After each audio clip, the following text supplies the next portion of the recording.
Yeah, understand this, everybody. Yeah, yeah. This is I.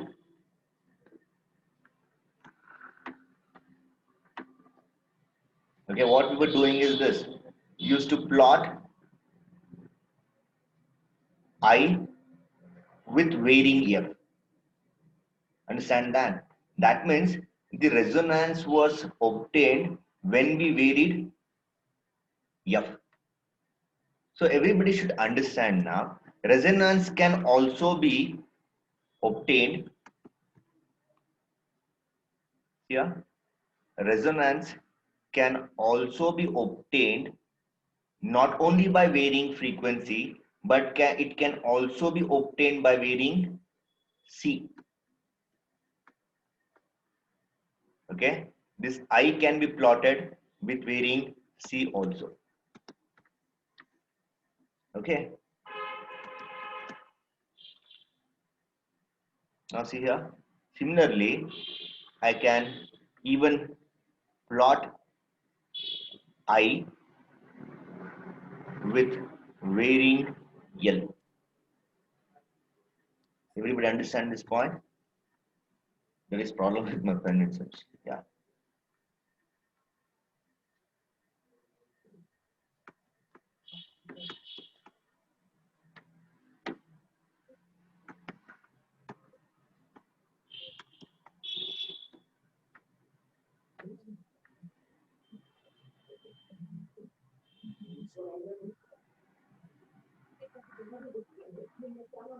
Yeah. This I is being seen with respect to C. This I is being seen with respect to L. And here till now what we have seen is with respect to F. Understand? Okay? Everybody get this. Here also, when we vary C, we get the same response in I. Everybody getting this? We get the same response.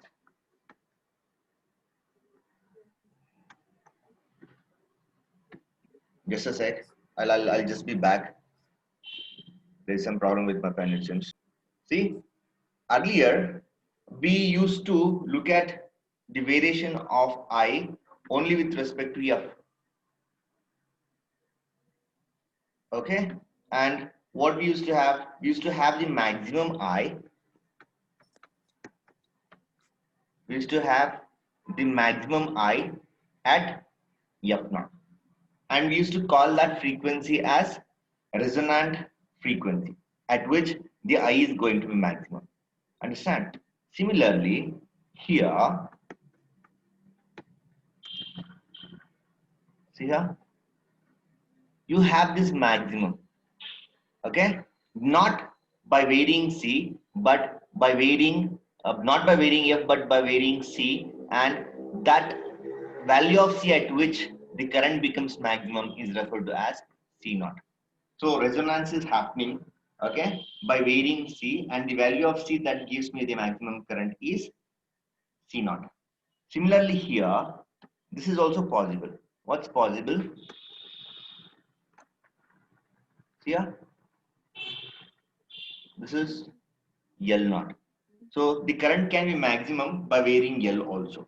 So what you should understand is resonance can be obtained not only by varying F, but it can also be obtained by varying C and L, keeping F not constant, or just by varying C by keeping F and L constant, or just by varying L by keeping C and F constant. That means make any one parameter among the frequency, the capacitor, and the inductor, any one among these three as a variable, and keep the other two as constant. Understand that? This is possible. Fine. Now, this whatever tuning we are doing here, okay, this is frequency tuning, this is capacitive tuning, this is inductive tuning. Fine. Now, I was talking about radio receivers, right? In radio receivers, actually, it's not the frequency that you vary, but they say that most of the times this capacitive tuning is what they make use of in radio receivers. Okay, so what is the condition we obtain when we vary C and L, okay, to obtain the resonance, and how it is going to be different compared to the variation by frequency? Varying the frequency we have seen till now. Okay, now one by one we shall see what happens if we vary C, keeping F and L constant, and what happens if we vary L, keeping F and C constant is what we are going to see now. So take the heading as resonance by varying C.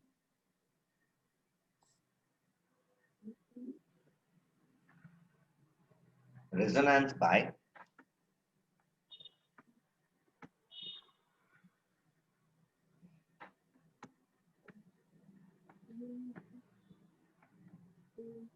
take this resonance by varying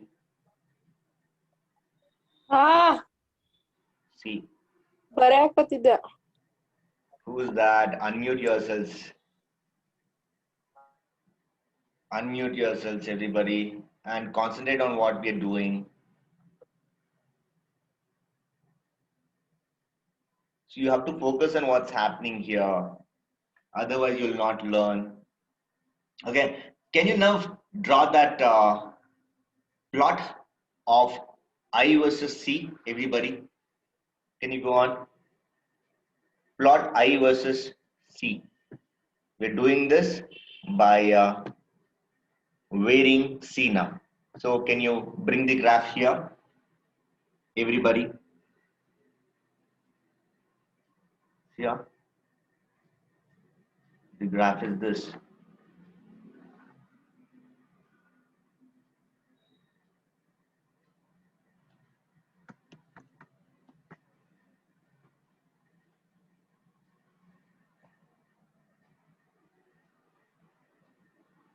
We are having the variation of I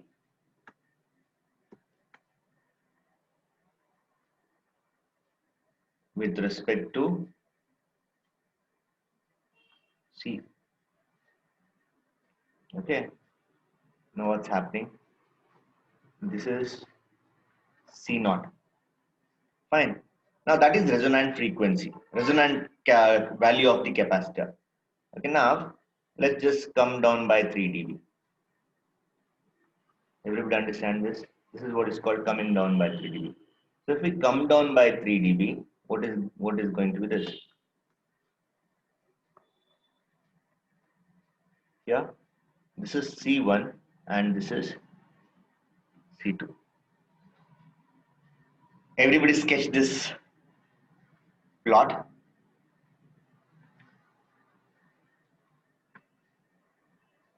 Yeah, this is zero value of C. Fine.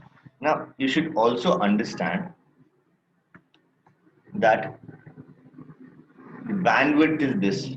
C2 minus C1 is the bandwidth. Fine.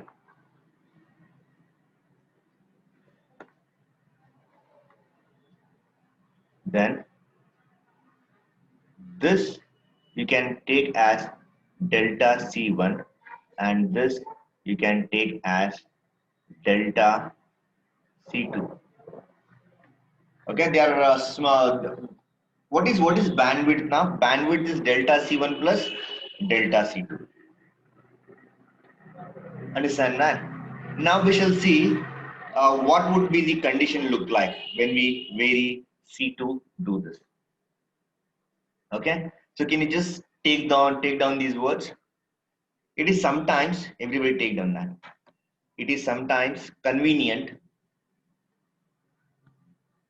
It is sometimes, everybody copy that. Convenient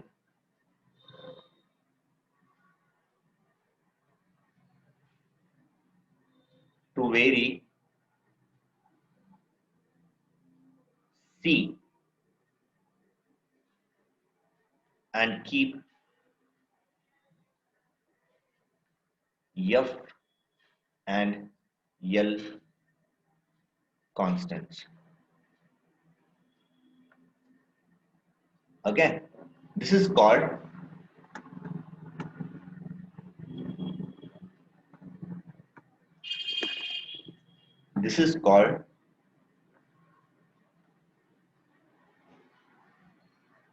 capacitive tuning. This is called capacitive tuning,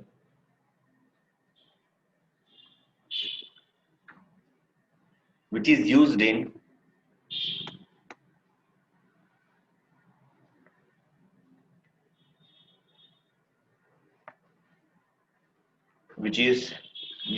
in tuning of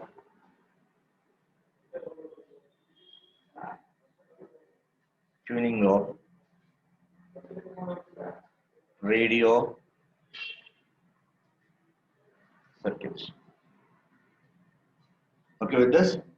So this is something that we have to explain before getting the condition. Okay. So capacitive tuning is what we are doing. What is capacitive tuning? Capacitive tuning is tuning the resonance circuit. Okay. By keeping L and F constant. So you can see resonance by varying C means you can write that as keeping L and F constant. This is what you should understand. Fine. In the above plot, take done that. In the above plot, if C naught is the capacitance to produce resonance, everybody take down.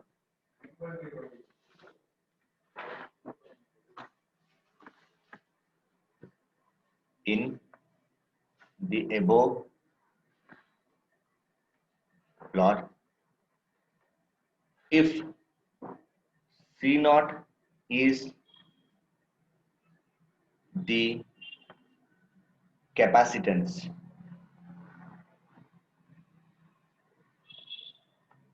to produce resonance,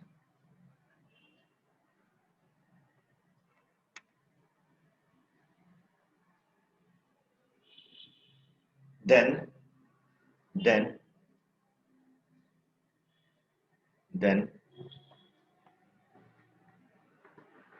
C1 and C2,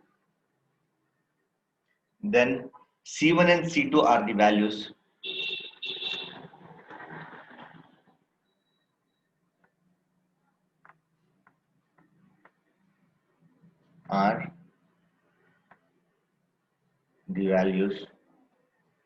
that make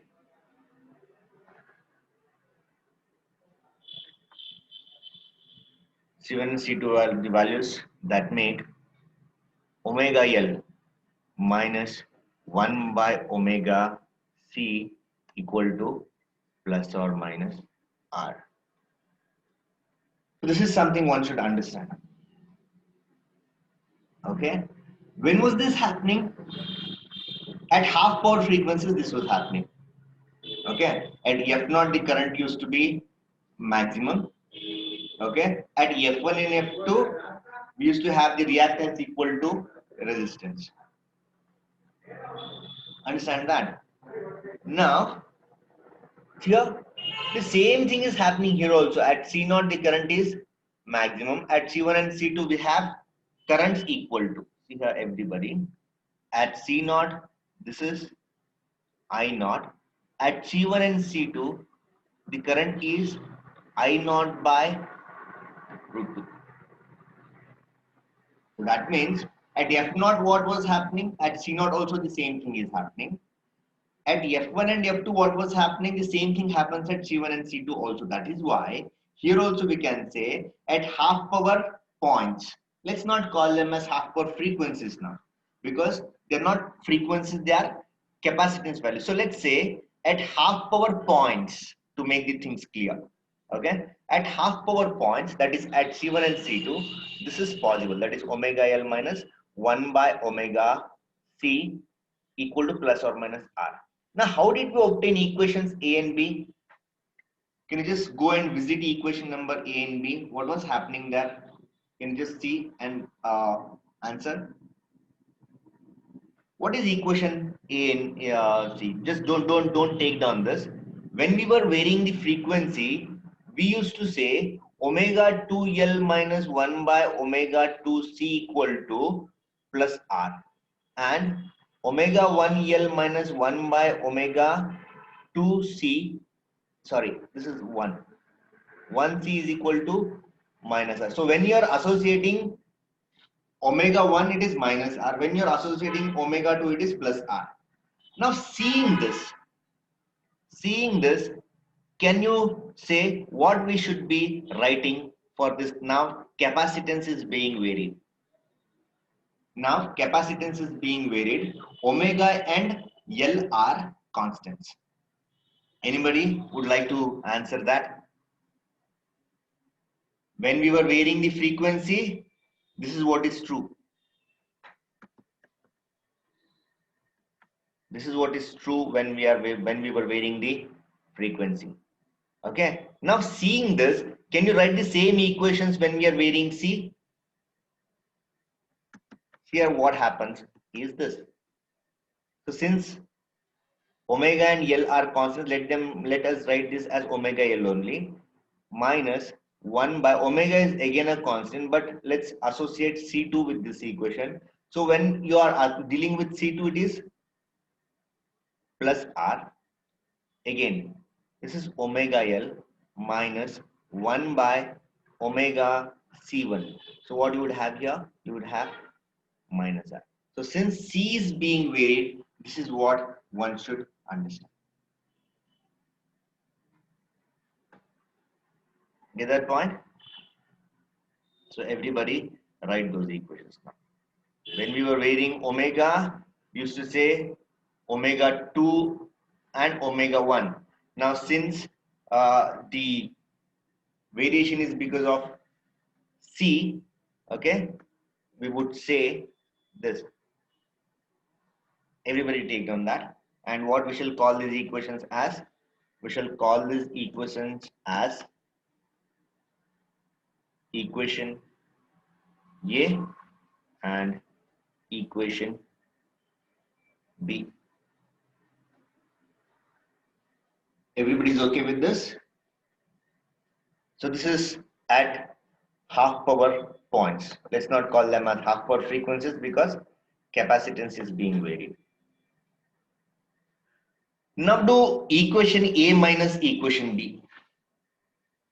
Therefore, equation A minus equation B implies what? Can you go on and see what we get? We get this omega L minus omega L would vanish. Okay, you have minus 1 by omega C2. Okay, minus of minus would become plus, and you have this as 1 by omega C1. Okay, so R minus of minus R would give you 2R. Is everybody okay with this? Okay, what does this imply? This implies that 1 by omega C1 minus 1 by omega C2 is 2R. Now you take the LCM. Take the LCM now. What is going to the LCM? 10 minutes remaining, you can give your attendance, but be focused on what we're doing. Okay. Therefore, LCM is omega C1 C2. Fine. We have C2 minus C1 equal to 2R. Fine with this. Now, let's come to the figure now. Everybody. So we are trying to deal with what is C2 minus C1 and C1 into C2. Okay. Now, everybody see this figure. And can you tell me What is C2? What can I give my C2 as? What is C2 given by? In terms of delta C1, C naught. What is C2 given by? See here. Everybody seeing the graph. What is C2? Anybody? C2 is C naught plus delta C2. Is this okay with you? See, C2, this particular C2 is C naught plus delta C2. Similarly, C1 is C naught minus delta C1. Everybody should understand this. C2 is C naught plus delta C2. Okay, and this C1 is C naught minus delta C1. So that we need to write here. Okay, so we can say this from the graph or from the plot of I versus C, what we can write is C2 is equal to C naught plus delta C2. Okay. Similarly, C1 is C naught minus delta C1. Is everybody okay with this? I explain, you just see these equations. I hope you're copying this. Fine. Now see here, if we go here, you can easily make out that C2 is C naught, C naught this point plus this. So this plus this would give you C2. So what is this? This distance, this is C naught. Okay, this is delta C2. So C naught plus this would give you C2.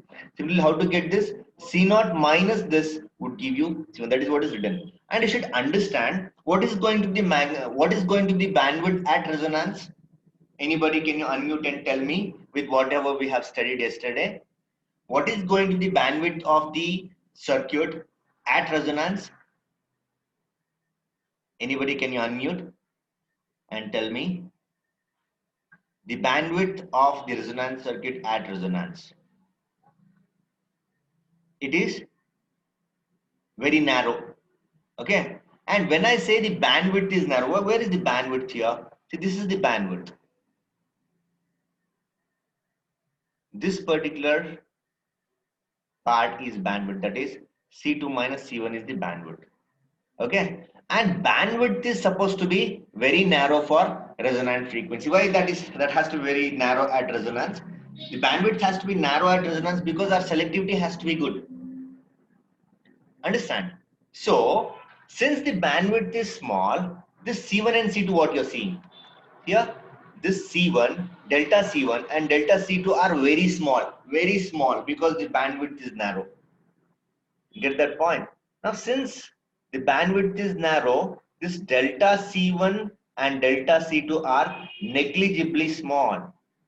Take down that. Since bandwidth at resonance is very small,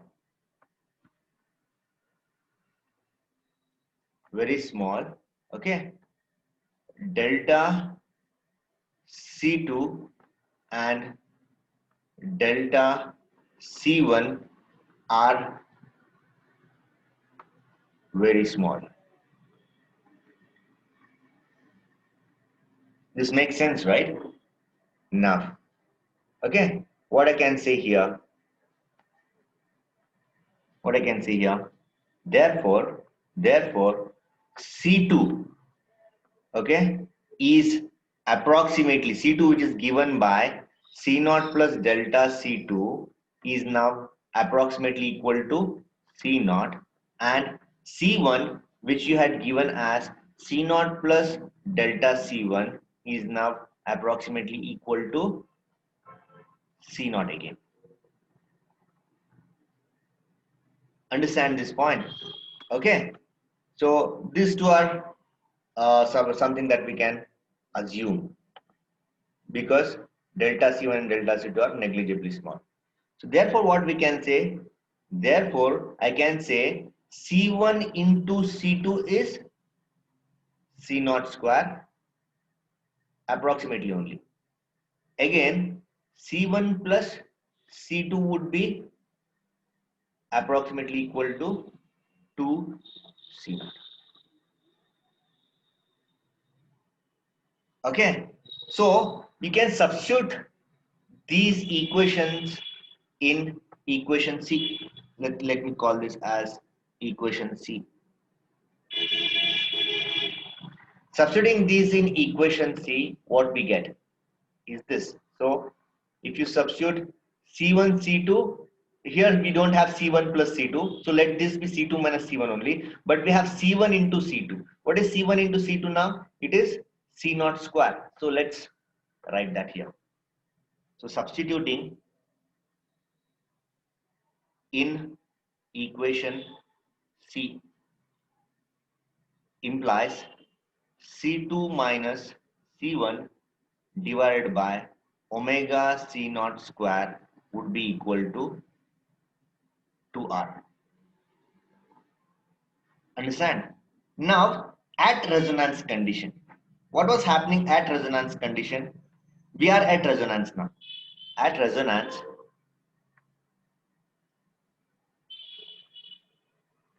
the capacitive reactance is equal to the inductive reactance. What is inductive reactance? This is omega L. Okay, and the capacitive reactance is 1 by omega C. Now how to write, what is missing in this equation? Can anybody tell me?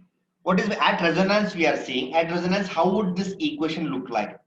Anybody, can you unmute and tell me if you have understood? What do you think should be done here? This is incomplete. This equation is incomplete. We are talking about at resonance. Earlier when we talked about at resonance, okay, this used to be omega naught L equal to 1 by omega naught C. Now at resonance, since C is being varied, how would this equation look like? Anybody? How is this equation C going will be to look C like? naught, sir. Yes? C will be C naught. C will be C naught. That means omega L equal to 1 by omega naught, 1 by omega C naught. Omega That's was good. C naught. Yeah, that's good. So this is how it looks like now at resonance because C is being varied. Understand that? So how is that going to help us now? Okay, so we have C2 minus, we have a C naught square there, right? So C naught, this from this, what is going to happen? From this, C naught would be what? C naught can be written as 1 by omega square L, 1 by omega square L. Yes. So therefore, C2 minus C1, okay, would be given. Anytime it would be off, okay. We will, if it goes off, we will take the same thing in the next class, okay. So we have omega, let that omega be there, and C naught is there, okay. Let one C naught be there, and another C naught can be written as 1 by omega naught square, sorry, 1 by omega square L. This and this goes off. Okay, so on the right hand side you have 2R. This implies that we get C2 minus C1 divided by C naught into omega L, okay, equal to 2R. Fine with that. Now we shall take this equation further and see what happens if we vary capacitor in the next class.